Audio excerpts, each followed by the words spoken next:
10 нафар аз сокинони шаҳри Душанбе рӯзи 9 май бо акси падарону бобоҳои худ дар роҳпаймоии полки абадӣ аз майдони Ғалаба, маҳаллаи маъруф ба танки ёдгорӣ дар маркази Душанбе то боғи Ғалаба роҳпаймоӣ карданд.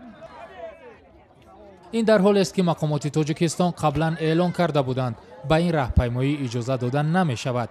ба қавли баргузоркунандагон дар ин роҳпаймоӣ ҳудуди 500 нафар ширкат доштанд. این خیلی گپ نیست که اجازه ندادن. اونا گفتن که در مکتوب ما مراجعت کردیم، گفتن که قابل قبول نیست برای که در اینجا چاره‌بینی ها هست گذرانده بودن. иштирокчиёни раҳпаймоии полки абадӣ мегӯянд чорабинии мазкур танҳо ёдбуд аз гузаштагон аст ва набояд онро ба сиёсат омехта кард. Падари ман Камолов Мирзо, 6-м военно-воздушный гвардейский дивизия, 20-м военно-воздушный гвардейский полк да, группа «Смерч» да дохили душман جنگ کردگی است. 8 چیر قطعی گشته آمدگی.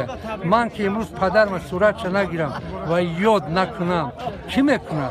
فقط بعد سر من نبیرای من فرزند من باید همین این یکی از یاد بودها است. این یگان چیزی نیست که ما مثال اینا پالیتیزی رو کنیم چی کنیم که نادرست چی این اید است.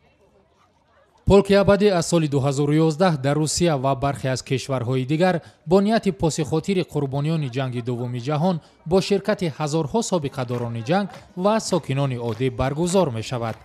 ҳар хонаводае ки наздиконашон дар ҷангҳои солҳои 1941-45 иштирок карданд, рӯзи 9 май бо акси онҳо ба кӯча баромада хотири гузаштагонро гиромӣ медоранд.